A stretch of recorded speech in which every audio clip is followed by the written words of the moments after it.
We are pleased to bring you a do-it-yourself room update where the bottom line totally blows us away. I'm talking bedding, art, upholstery, and drapes, all for less than $100.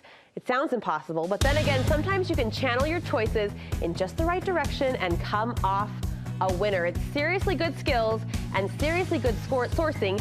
Here to spill her ideas and suggestions, the mom behind the makeover, Liz Bryson. I've had so much fun getting to know you this morning. Yes. Chatting. Okay, you had a common transition, and that is transitioning the nursery, the baby nursery, into a kid's room. Set up your dilemma.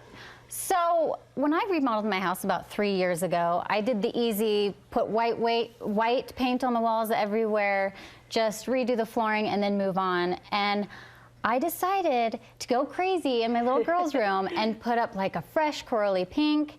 Had that done, walked in, hated it. Oh no! It was bubblegum borderline Barbie pink. It was awful. Like, it was nothing like I thought it would be. Shoot. I know. And so I, for 3 years, lived with this awful pink room. You lived in bubblegum land. I lived in bubblegum land. Well, my daughter did, technically. So I could kind of deal with it. I wasn't living in there myself, but I couldn't handle it. Every time I went in there for 3 years, I was like, why don't I just paint this? So my poor husband heard that as well for 3 entire years, me complaining about the bubblegum pink room. Bless his ears. Yes.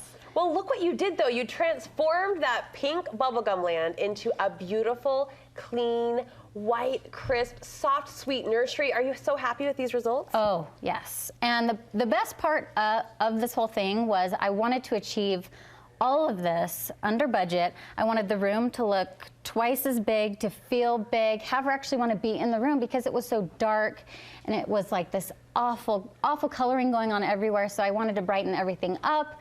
I wanted to bring in more light, and that's what I achieved. You had good bones from the update you said you did 3 years ago, but what big DIYs did you tackle in this most recent makeover?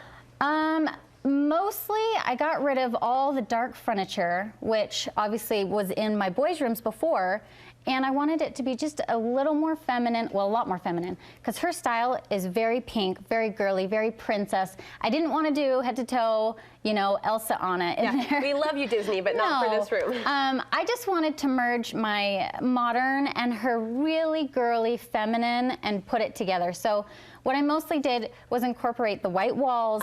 I took down like the dingy old blackout curtain I had hidden behind the window panel. Right. And I actually put art up. I actually got motivated to put a rug in there and put in a bed and just make it more like the sweet little girl room where that she actually wants to play in, which she does now. It's beautiful, and you hit a good style marker. It's sweet, but it's also something she can grow into. You mentioned the artwork. I love those ledging shelves, those bookshelves. Yes. Books can be artwork too, don't you think? That was my favorite part because to me, I love white, obviously, white walls, because it just, that room is so small, I need it to look way more open. So adding those bookshelves, it took out a big chunk of space because she had a standing bookshelf in there. It took out all that space, and I got to put in all this color along the white wall, and now she absolutely loves seeing all her books. Like, she reads those books all day now. Look at her on her tiptoes reaching for that favorite. She loves it so much. I love it too. And we're going to zero in on one DIY in particular. You said you took down the blackout curtains. I did. What did you replace them with? So I looked and researched for a good couple weeks for affordable, not cheap, like quality affordable drapes, and they are almost impossible to find. Drapes are so tricky. They really are, because if you go on the internet and you look on Amazon or whatever, you don't know what the drapes feel like. They could be like this awful sheer polyester, even though they say that they're quality or whatever. They may not be great. Styled to look a certain way. Exactly. And so to me, I wanted to find affordable drapes that were really quality, like these IKEA drapes. I found these were $30 for 2. Oh wow, these are beautiful, heavy duty. And they're very heavy and they're very thick. And so I liked the idea of taking an IKEA drape and making them look Pottery Barn. But there were details about this IKEA drape that didn't live up to your Pottery Barn goal. So I am not a fan of grommets because I was kind of going for this more French theme in her room, so I didn't really want the grommet. The big holes at the top. Exactly. And I decided to just do a quick, like, 2-second DIY. That is like the fastest thing you'll ever do. What did you do? Okay, so what I did is I cut out the grommets, as you'll see in this video, and I serged the raw edges that I cut out, or if you don't have surgery, you can just do a zigzag stitch to prevent the fraying. Okay. And then I flipped the panel over, and you can kind of see this on here. Okay. I flipped the panel over and the little flaps, and then I sewed them down. And then they create this little pocket. This is genius. Yeah, and then when it comes together, it just makes a little back tab. This just is like this. genius. So they're gonna bunch and fold just They'll as bunch the really Pottery pretty Barn and style cute. does. Yes. Now, the other great thing is if you have kids and they suck at sleeping, like all of my kids suck at sleeping, it is crucial to have blackout panels. Yes. Like crucial. I learned this. So if you flip this over, Sure. you can see that I've incorporated the blackout panel a couple different ways.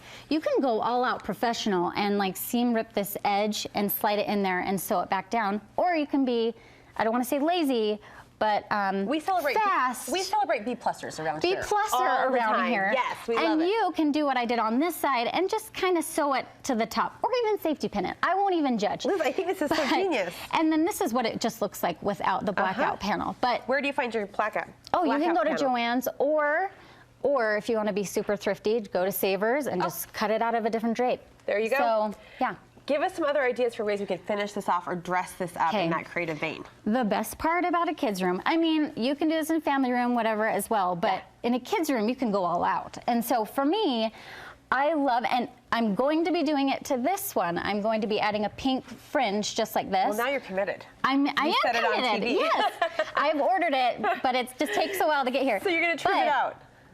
Yes, to add personality, and like I said, these are the ones I would have bought off Pottery Barn, except they're $1 million. You can add some cute fringe. Yes. You just lay it, exactly. You just, here, let's flip this guy back over. Sure. And you can just lay it right underneath like this. You can hand sew it on. You can glue it on. I was going to say, you're talking to a non-sewer, my dear friend Liz. You can glue it on. The You glue know, gun might be my you friend. can do whatever you that. want. It's so cute. Yeah, darling. I will say there is a no-sew option as well to these drapes if you really are not feeling like the sewing thing. Okay. There is really awesome fabric tape. Oh. Or even Velcro that does the same thing.